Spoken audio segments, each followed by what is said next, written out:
Are we on? Call a meeting of Tarrant County's Court to order. Would the clerk call a roll? Glenn Whitley, County Judge. Roy C. Brooks, Commissioner Precinct 1. Present. Marty Van Ravensway, Commissioner Precinct 2. Gary Fickus, Commissioner Precinct 3.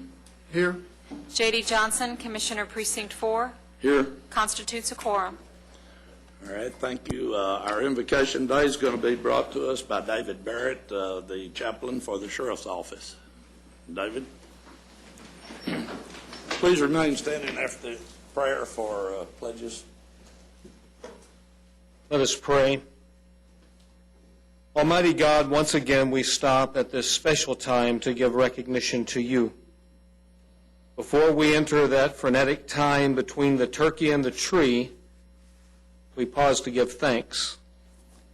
We thank you for seeing us through another year, another budget cycle, another election. We thank you for jobs, money to spend, or at least credit to use. We thank you for health and wealth that even if we feel challenged in those areas, is so much better than most. Thank you for our faith, family, and friends that make everything worthwhile. Thank you for the blessing of having more than we deserve, for succeeding beyond our abilities, and for failing far fewer times than we could have. Thank you for the freedom to be able to stand here and say thank you. We are truly grateful and ask as we go through this season and the next year, you will remind us to stop and say thanks a little more. For while we do not know what the future may hold, we do know that you are good and kind and forgiving, and for that we are truly thankful. Amen. I pledge allegiance to the flag of the United States of America and to the republic for which it stands, one nation, under God, indivisible, with liberty and justice for all. Honor the Texas flag. I pledge allegiance to thee, Texas, one state, under God, one and indivisible. Thank you. Mr. Manius? Thank you, Commissioner. Members of the court, we have one announcement for the court as it relates to the agenda this morning. This is under the administrator's section. It'll be item 7A2. We will consider that particular item after closed session today. Thank you, Your Honor. Okay, thank you, GK. Okay, we have approval of the minutes of the special call meeting November the 12th and the regular meeting on November 16th. Move approval of both sets of minutes. Second. Motion made and seconded. In discussion, please vote. Vote is unanimous. Marty Van Ravensway is not here.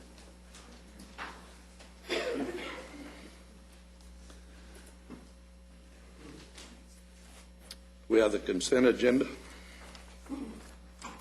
Move for approval. Second. Motion made and seconded. In discussion, please vote. Vote is unanimous. GK. Thank you, Commissioner. Members of the court, we go to the administrator's section. The first item, we're requesting that the Commissioner's Court approve an interlocal agreement between Tarrant County and the City of Fort Worth as it relates to the funding in the amount of $750,000 for the Joint Emergency Operations Center project. Move approval. Second. Motion made and seconded. Is there any discussion? There being none, all in, please cast your vote. Vote is unanimous. I'd just like to make a comment on that one particular item, the item that we just passed. That's not only a joint project between the county and the city, but the Texas Department of Public Service is also going to be a full-fledged member of that collaboration. We intend to have that center open and in a test mode, if you will, by the time the Cotton Bowl occurs in January. So those of you who have not taken a tour of that facility, we'd like to arrange it because it's quite a facility. Thank you, members of the court. All right. Thank you, GK. Ms. Tidwell?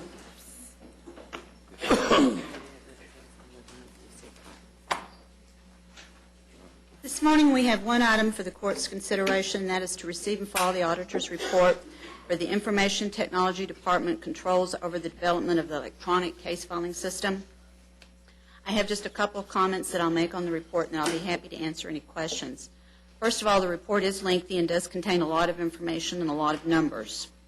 I would like to highlight just a couple of facts associated with those. First of all, we did not audit the vendor's books and records. They were presented to us, but they were not such that we felt that we could express an opinion, and therefore we have no opinion on the accuracy and completeness of the vendor's financial records.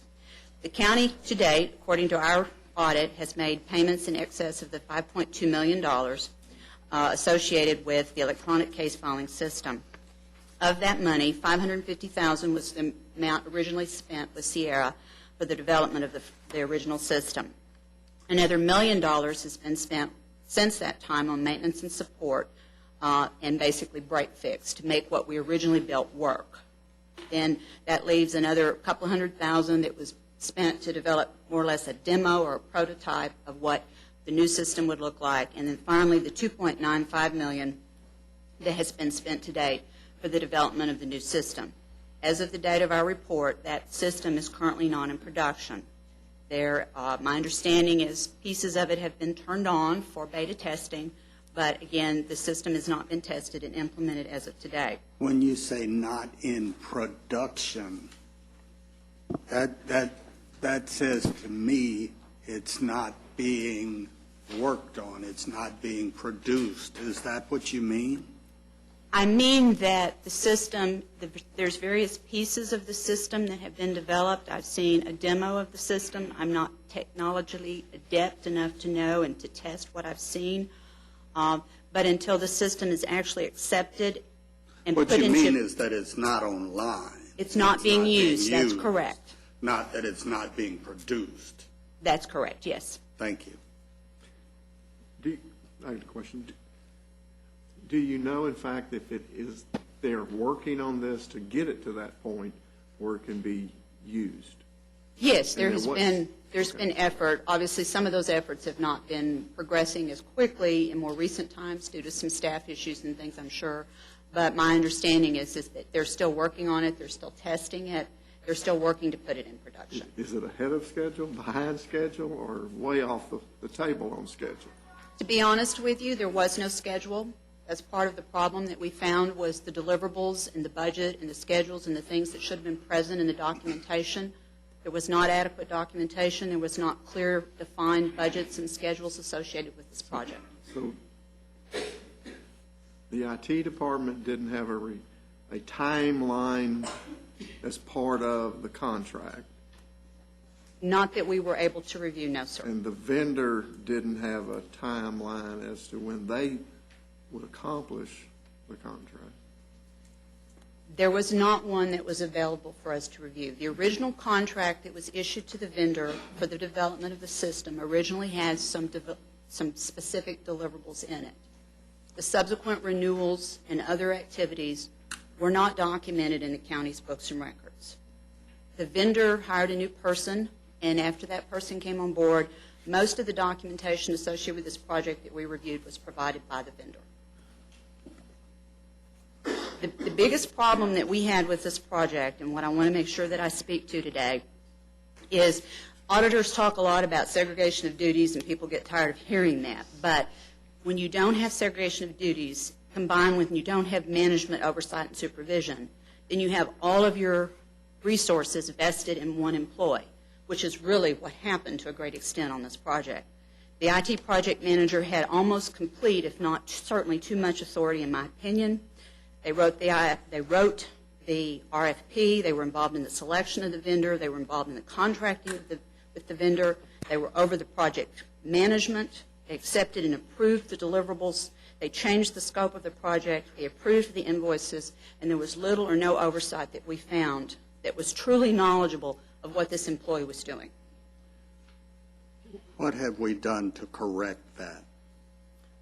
Well, I'm sure that IT will be, and Mr. Manius will speak to that, I feel certain. IT, we're going to work with them, and we're going to look at the processes and procedures that they put in place.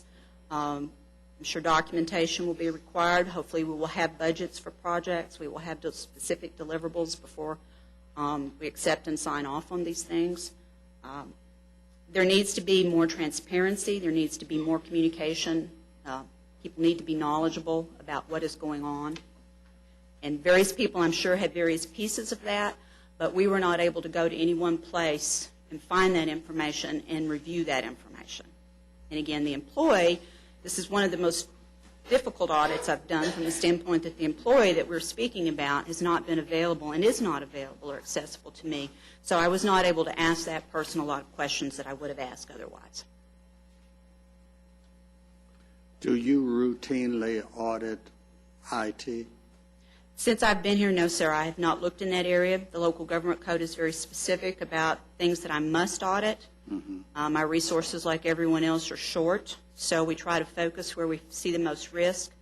We had actually started an audit in this area, though, several months ago because I had concerns over the fact that of the dollars that I approve on a regular basis, they repeatedly had virtually the same signatures on those invoices, and I was concerned about what kind of checks and balances and controls were in place to make sure that those dollars are being expended correctly. So you will be working with the IT staff going forward to make sure that controls and oversight are improved? Yes, that's my goal.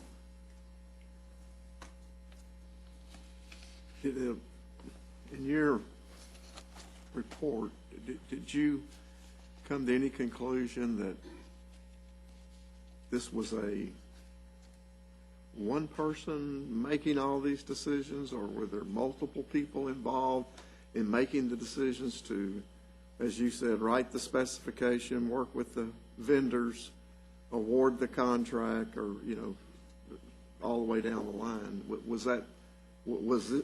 Wouldn't this be something that from the top down the IT department would be involved in, or was it, from what you can tell, just one person? At different times, I'm certain that there were various individuals that were involved. There was always a user representative from the district attorney's office that worked with this IT project manager. But the documentation and the evidence that we found supporting true oversight, management, and review and executive review of this project, of the scope decisions and some of those changes, they were not in evidence. Even the way some of the work was awarded and it was contracted for, it appeared that that individual was the only person that had knowledge that that took place. Any information, have you had the opportunity to talk to anybody in the DA's department that was involved? Yes, sir, I have. And did they give you did they have any insight into these decisions, or did they have any part of the decision making? Certainly, there was a user person present with the IT person. Again, the DA representative was present as the user. What role they had, I'm not sure, because they were clearly, in many instances, they conveyed to me following the direction of the IT project manager. Was that Later on in the project, the DA did assign a higher ranking employee from the DA's office to this project. And from what we saw at that point in time, things did improve as well when that individual came online. That's been, though, within the last, 6 to 8 months. I've forgotten exactly when that was. One of the issues, again, that we have is that you had someone from the district attorney's office and you had the IT person, but neither one of those individuals within the organization were, as someone from the vendors commented the other day, I don't believe they were at the appropriate pay grade to be making some of the decisions that they were making on this project. Again, the knowledge, if it existed elsewhere, was not documented in regards to those decisions. Do we not, as a county, have clear policies regarding segregation of responsibilities, regarding oversight of contracts, regarding the letting of contracts? Don't we have clear policies related to all of those things? We certainly have policies in a variety of areas. I'm not sure that I've ever seen a policy that addresses segregation of duties, particularly in the letting of contracts. What I will say is that we do have some recommendations in our report on how we could strengthen those policies, how we could make things maybe, again, be more transparent. When you're spending the kind of resources that we have within the information technology budget and the breadth and scope of projects that they have, it would take, one of our recommendations, for instance, is that they need some internal accounting system that better tracks all dollars associated with a large project such as this. Without those mechanisms and without those checks and balances, it's easy to not have that transparency. We're not saying that any laws were not followed. We clearly believe that we don't think all policies were followed. We think there were some decisions that were made that, again, we can't ask why they were made, but looking at them from hindsight, they were decisions that certainly lacked transparency. They lacked scrutiny, because if you'd scrutinized them or discussed them in open, you probably wouldn't have made those same decisions. Well, certainly it is not county policy to allow any employee free rein to do as he or she pleases in terms of implementing a project, spending the county's money, letting contracts. It may not be policy. In regards to this project, in my opinion, it was our practice. And that's what troubles me. Practice deviated from policy. Practice deviated from standard management procedures. Practice deviated from common sense. What we've got here is a failure of leadership, and the quicker we can correct that, the better off all of us will be as a governmental body representing the taxpayers of this county. Renee,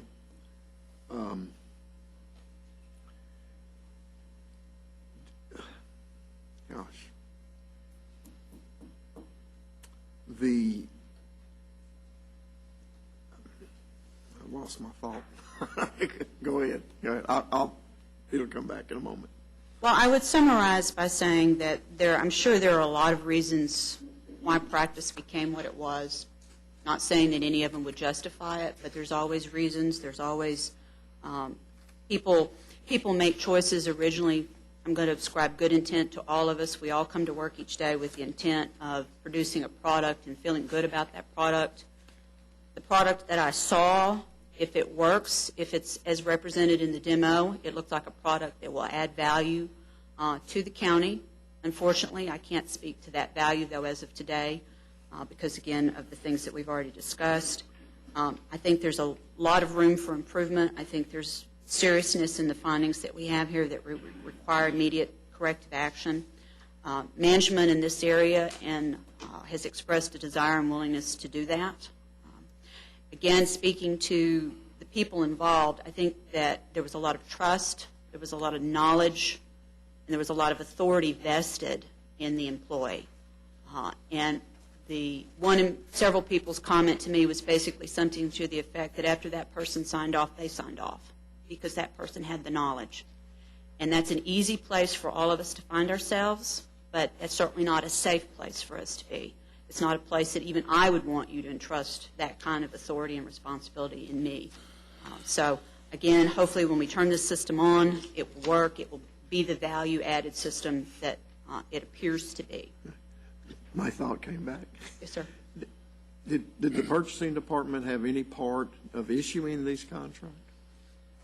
Yes, sir. The purchasing department was involved as appropriate at the various times.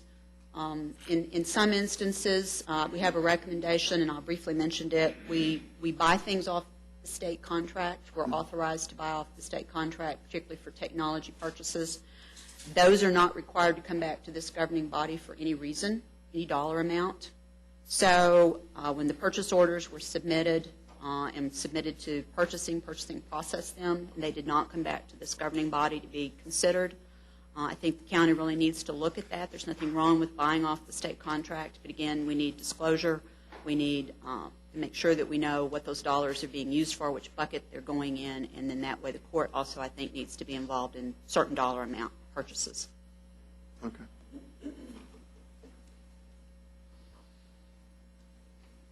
I know GK's wanting to speak. Are you finished, Renee? Yes, I'm finished. Thank you. Thank you, members of the court. First, let me say that we appreciate the efforts of the auditor's office on this. When we first became aware of some of these issues, our first two telephone calls were to the auditor and also to the district attorney's office. The elements that Ms. Tidwell has talked about are accurate, that there was a tremendous amount of trust that was placed in one individual, not just in the IT area, but also in the end user groups, that being every element of the criminal justice system and those partners in the county. And because of that, that too much trust was placed in there, too much authority was placed in there. When we originally went into the contracting mode with this one particular vendor, purchasing handled that element. There was a committee that was put together to review those documents. We had IT representatives, and we also had purchasing representatives, and purchasing acted as they were supposed to act. So I did not find anything in this document at all, and I don't believe that Ms. Tidwell has indicated that purchasing didn't do the job that they were supposed to do. I just want to make that clear. We've already taken action on some elements, and we're continuing to improve our oversight, and I'd like to talk to you just a little bit about that. In an IT project, just like a construction project, you need to utilize very common project management skills and techniques. That requires that you have a defined scope, that you have a defined dollar amount, that you have a defined time amount, if you will, a timeline in which to accomplish that, and you manage to the contract. This particular plan, the development of the ECFS, and then the broader scope development of where we're moving now, really does not have those particular elements. It was more of a develop as you go. It was more of a think about things you want as you move forward, rather than documenting those and then managing to that project plan. We do not have, or we did not have, that arm's length relationship internally in IT, because our project management office was embedded very closely to these projects. And the reporting scheme for the PMO was something that was not elevated to the level that it needed to be. We've changed that. We now have the project management office who answers directly to the CIO. We are charging the PMO as being the business agent, not the development agent, but the business agent for our projects. We needed to separate, and we have separated the business function from the technologist function. And there we begin to believe, or there we believe that we are beginning to have this oversight. Now, does that take us exactly where we need to be? No, but it's a start. One other thing that we're doing, we're requiring that all contracts for vendors be approved by the CIO. And so those documents are not going to be allowed to be approved by lower level staff. They'll come up to the executive management of that department, and it'll be the responsibility of the CIO to ensure that it conforms with project management standards and that we have greater clarity as to the type of work that we're doing. In some instances, we may contract with a particular vendor, and that contract will say that vendor is going to work on 3 different projects for a certain dollar amount. We don't break the dollar amounts out for each of those individual projects. And this is not something that is out of line that other entities utilize. However, what it fails to do when we do things like that is to specifically allocate dollar cost to each of the projects that are listed. And so there's a piece of software, I believe that we have it in our SAP suite, that will allow us to track that information so that we know exactly how much our projects are costing us. It's really pretty much common sense project management skills that need to be utilized. We had a failure in the department, and quite frankly, that department reports to me, so there was a failure in my office also to ensure that those check and balances were in place. And we're moving forward to improve our processes. What we intend to do, and we've had numerous conversations with the auditor's office already, that we're going to ask them to assist us not only in our check and balance process, but in our overall management process, so that we have common agreement that this is the best way we can do business, for the environment that we exist in. What we intend to do, members of the court, is to take this document and to review it again, though we have had a tremendous amount of input into this and work with the auditor. And our goal is to report back to the court in the future, in the near future, the things that we're implementing in order to answer or to address those elements that the auditor has indicated on this report. Normally, when I've seen these audit reports like this coming from the auditor's office, we get all of their findings and we get their suggestions on correcting different things. But in my 24 years here, we have always had a response back, to my knowledge, from the department that's involved, and I see no responses here. We are working on those responses, and we want to get with the auditor's office to ensure that that we're in agreement what our responses are going to be. Quite frankly, on this particular issue, I've asked the auditor to bring this document to you sooner rather than later, so that we can address this issue, correct those issues that need to be corrected, and move forward.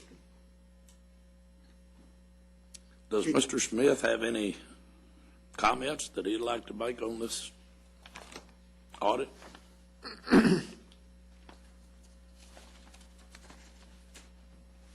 I think this audit is very appropriate right now, since we have had failure in our staff inside of our department. We deal with a lot of moving parts in IT, especially in replacing the criminal justice system.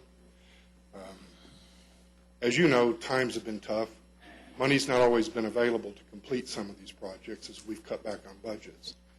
We may not have put some of the proper processes in place when we made those changes, but we're very thankful right now to have this scrutiny. We want to lead the way and make these changes as we move forward. We do have a lot of other projects that we're very successful with. This is just one, and we want to take this opportunity to stand behind the auditor and definitely the commissioners in moving forward with improving this.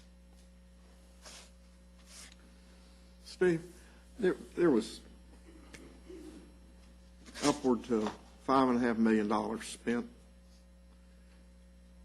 and you said there was a problem with the process. Were you aware of the process as that was being taking place?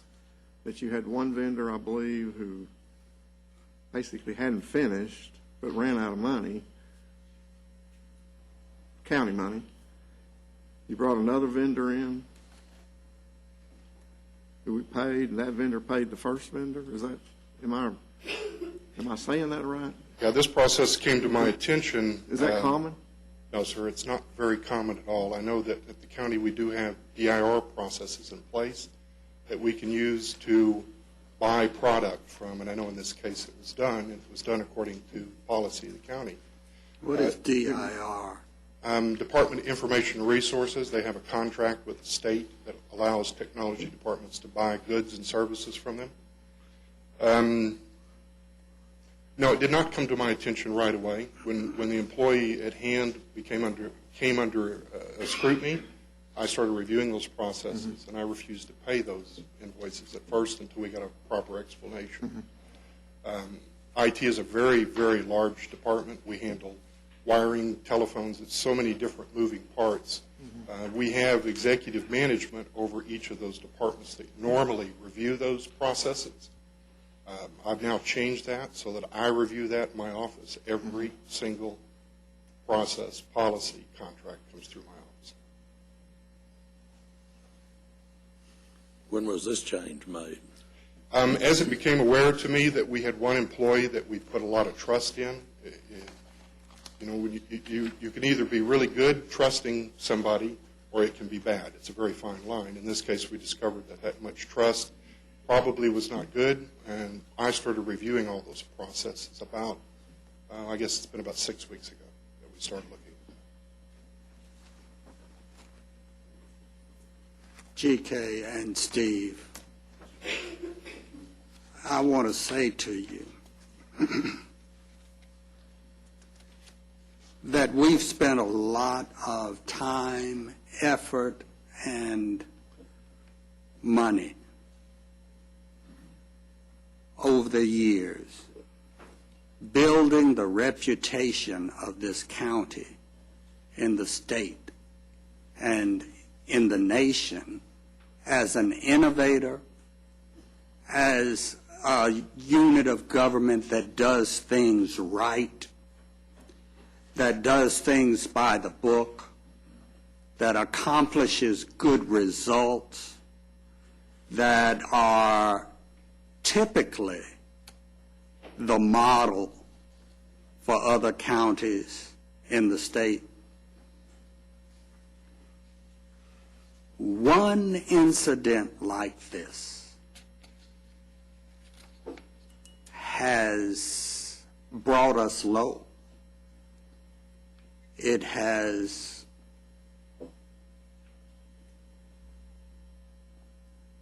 the effect of blackening our reputation, of calling into question the things that we have believed about ourselves as an organization all these years. I don't take that lightly. I'm offended by it. Our county employees across the board are good, honest public servants. And we as managers have a responsibility to put in place the structures in which they are to operate so that we're sure that they have the tools that they need, but they also have the oversight that is required to ensure that they are good, honest public servants. One thing President Reagan said that I do agree with is trust but verify. We lost half of that equation in this whole process. And I think you two guys are sitting at the epicenter of where this thing went wrong. And we want some answers. But even more than that, we got to fix this. We got to fix it so that we know where we are on this particular project, which, by the way, we have all understood since its inception is an outstanding piece of work. It will do great things not only for our court and justice system, but for others across the state who have seen it and bought into it and wanted to adopt it as the standard for their counties as well. We got to fix this situation. Yes, sir. We got to make sure that it never happens again, that management is managing, and that they're managing to a standard, and that standard is excellence.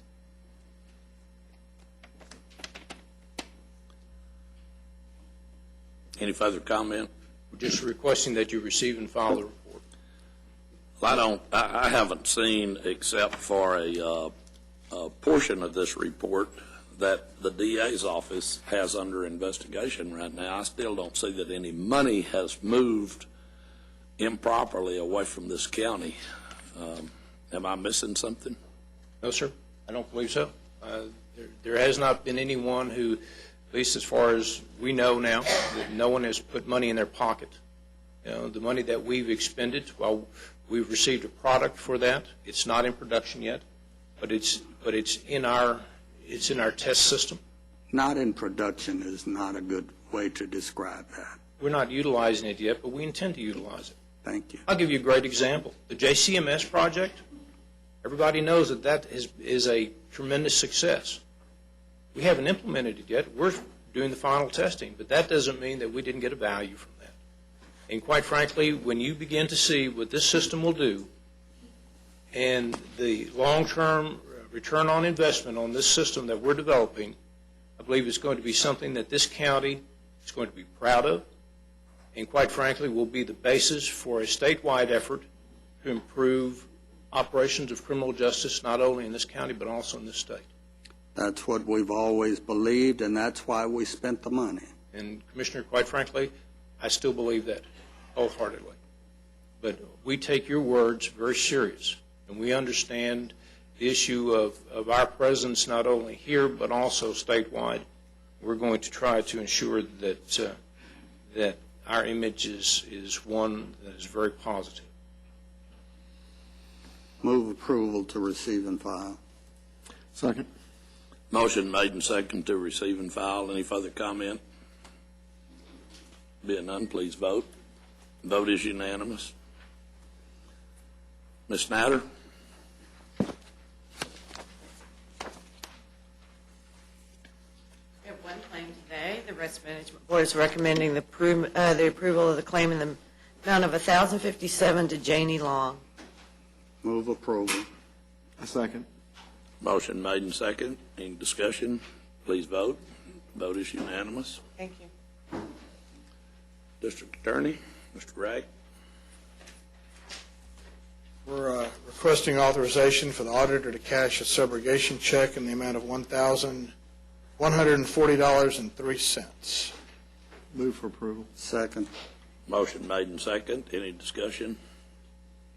Please vote. Vote is unanimous.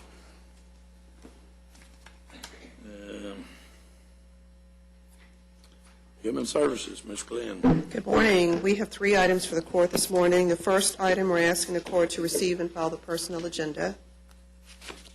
Move approval. Second. Motion made and second. Any discussion? Please vote. Vote is unanimous. Second item, we're asking the court to approve an extension of project employment for the district clerk's office. If approved, this 1-year extension will extend this individual's employment through January of 2012. There is no impact to the general fund. Move for approval. Second. Motion made and second. Any discussion? Please vote. Vote is unanimous. And our third and final item, we're asking the court to approve organizational changes for public health as outlined in your court communique. Public health is requesting the creation of a project position as well as 2 full-time nurses. Again, there is no impact to the general fund.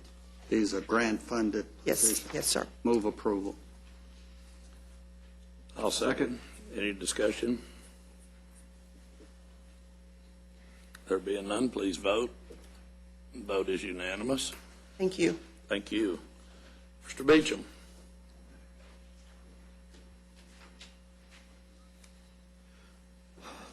Good morning. Good morning. We have just one item this morning, but if I could take a moment to acknowledge one of our employees. I'd like to ask Melissa Lee to stand. I know she's in the back of the room. Melissa, as you all know, started with us 15 years ago. She was actually our first hire in the purchasing department. She started as an entry-level buyer, was promoted several years later to senior buyer, obtained her purchasing certification, was promoted several years later to a senior contracts administrator. A couple of weeks ago, she was sworn in as president of the National Purchasing Institute. as the first African-American president of the National Purchasing Institute. We're very proud of her. We'd like to acknowledge that. It's a good thing. It's a happy thing. She emulates what Tarrant County and we're all about, and I'd like to have you thank me and congratulate her. Congratulations.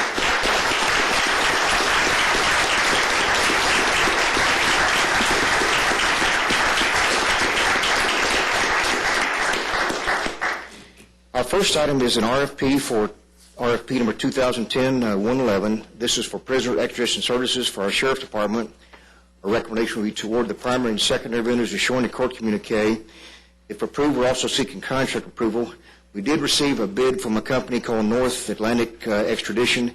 They did not sign their document. We would recommend rejection of that document. Move approval. Second?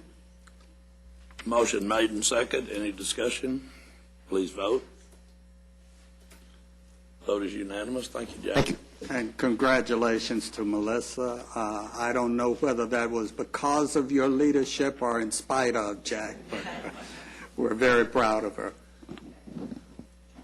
Okay, County Judge and Commissioners. Item 1, approval of contract Colorado South Lake for the provision of transportation service to senior citizens for routine medical and other essential trips. Can we, would it be okay to take a number of these at one time, or do you want me to do them individually? They're all. Ray, any problem doing them all at once? This is a program that I think 1 through 5, that we've got a number of agencies, nonprofits in Northeast Tarrant County that are providing different types of transportation, primarily the seniors and those that need health-related type transportation. One of them is one of the organizations strictly is for moving people to employment centers and things like that, large employers. And what we've done is challenge them to improve, expand their service, or expand the area that they serve. And we've met with all 5 of these groups, worked out a plan that we could provide some assistance so they could expand their services. So I would move approval of J1, 2, 3, 4, and 5, and we'll answer any question anybody has.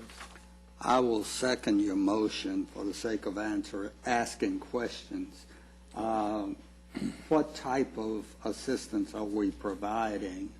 Mainly, these organizations are providing, like I said, typically it's transportation, the elderly who need to go, and it's volunteer participation on the drivers on these. And they provide transportation, pick you up at your home and bring you back, whether you need to go make a doctor's appointment, pharmacy, any type of medical related. Also, some of the groups just do social things. They'll take you to Walmart and they'll leave you. That's a big deal. Don't take me and wait for me to come back out. Let me stay a couple hours. Come get me. And those kind of items. Another group, again, provides transportation to people in the HEB area who don't have their own transportation to get to work. What are we providing to these? We're providing some dollars. The total amount is about $80,000 for all 5. I think we've got one here at 3, another one at 12, one at 20, one at 35. So. And what's the source of the money? It is coming out of my maintenance facility fund is where it's coming out of. So I move for approval. We already have a motion and a second. You concur in the, okay. Okay. Any further discussion? There being none, please vote. Vote is unanimous. I have an interlocal agreement with the City of Sampson Park for placement of recycled asphalt millings at the Police Department temporary parking lot. I would move approval of item 7J, 6, A, and B. Second. And this has been approved by the DA's office? Yes. Any discussion? Please vote. Vote is unanimous. Any appointments today? Any bonds? We have our claims and the addendum. Move approval of the claims, including the addendum. Second? Motion made and seconded. In discussion? Please vote. Vote is unanimous. Any briefing items today? No, sir, we do not have any briefing items to bring to the court this morning. Well, all I can say is wonderful. Thank you. Okay, at this time, we are recessed to closed session pursuant to Section 551071, 072, 074, 076, and 087 of the Texas Government Code, and return to this place.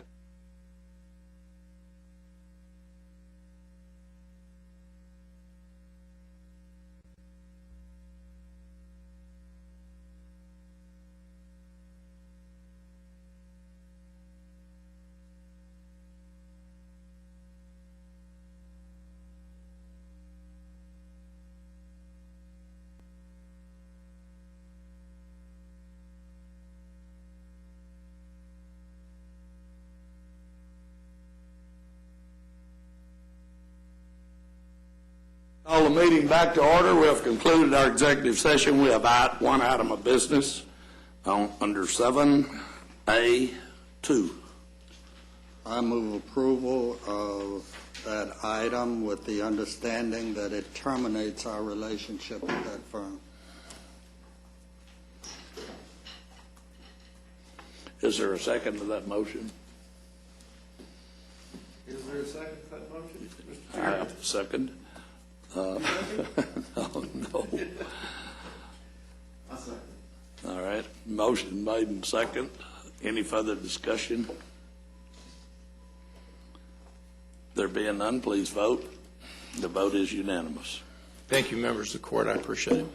That's all we have at this time. And it's lunchtime back in where? 504C. 504C. We are adjourned.